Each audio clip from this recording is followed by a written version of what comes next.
Hi, friends. Dr. John Raymond Baker, DC, today, and I wanted to talk to you about what's a very awful situation in three states, namely Montana, Idaho, and Wyoming. Now, what's going on? Well, the gray wolves have been delisted out of the endangered species protection. This is the first time in 38 years that Congress has intervened to take any plant or animal off the endangered species list. What happened? Well, what happened was there's a particularly weak Democratic senator by the name of John Jon Tester, Tester, who promised in his campaigning against the prior senator that he would not use riders to influence environmental issues. Well, he lied.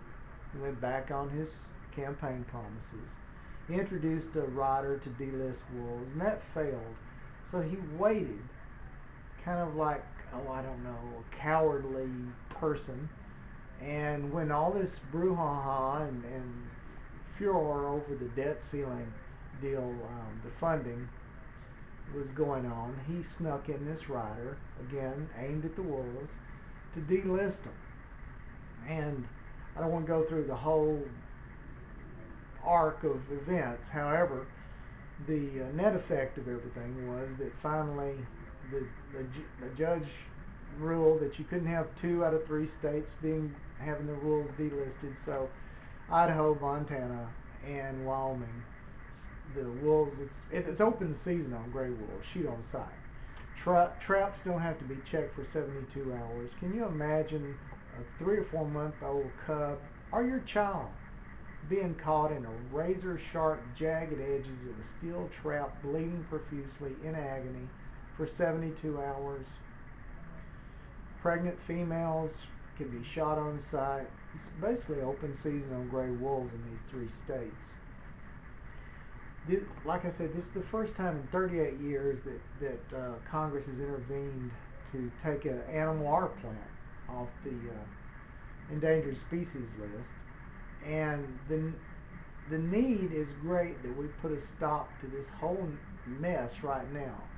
That a Democratic senator would throw living creatures under the bus, open them to being slaughtered, just so he could try to hang on to his stupid little position in Congress. When we know that Congress, I think their approval is what, 16%? So I think he's doing even worse than 16%, certainly with me.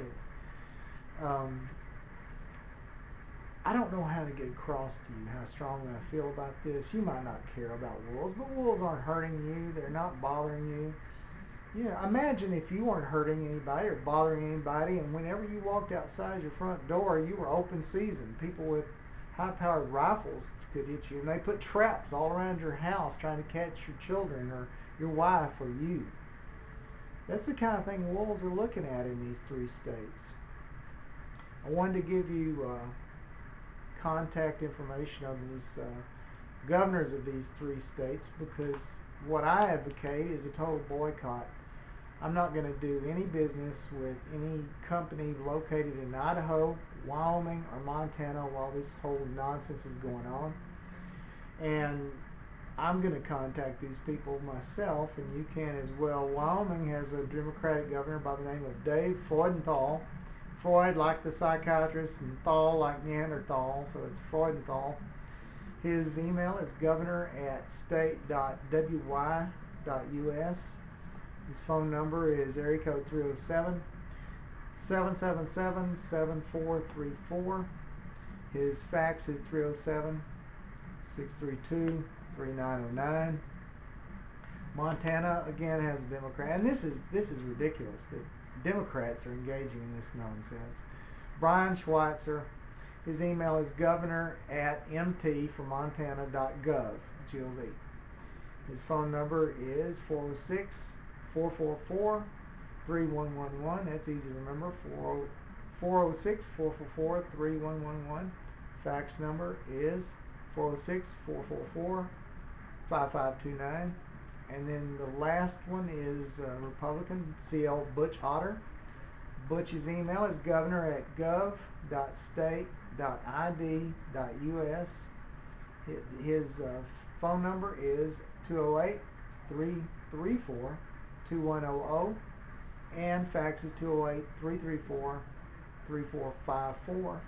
And not to leave little John Tester, that flat top hairdo guy, out of this, his email is senator, senator, at Tester, his name, .senate.gov. And little Mr. Tester's phone number is 202-224-2644 and 202-224-8594 is his fax. I'll repeat that fax number. It's 202-224-8594. Again, I love wolves. My wife loves wolves. I've got a lot of friends that love wolves. Even if you don't love wolves, though, this is just wrong. The guy promised not to introduce riders to influence environmental issues. He did that. The website MexicanWolves.org points out that what he's effectively done and what's effectively occurred is cutting out freedom of speech for Americans to bring redress of grievance against this action. Now, there is a lawsuit that's been filed asking for injunctive relief. 3 organizations. I'm going to make those available on my blogs and websites because I want to donate, and you might want to donate to them. It was filed the 13th of August, and it asked for injunctive relief effective August 30th on these 3 states, and I believe it's based on a constitutional argument because this does violate the Constitution as far as I'm concerned, and as far as lawyers that are far more knowledgeable about constitutional matters than I am. However, I'm going to boycott these guys, and I'm going to work hard as I can personally to make sure that Mr. Tester's hopes, dreams, aspirations for being a senator again will certainly not be anything that I have anything to do with. You know, I'll certainly support anybody that doesn't hate wolves, that runs against it, and may even donate money to them if I have any money. People are broke nowadays, thanks to Congress and bankers and corporations. Anyway, please consider sending emails and inviting them to change their opinions about this and to delist the wolves again. Wolves are a wonderful predator. They're essential niche in the whole environmental ecological situation in the wild, and they're there for a reason. They shouldn't be hunted. They shouldn't be slaughtered. It's ridiculous. Thanks for watching. Hope you have a good day.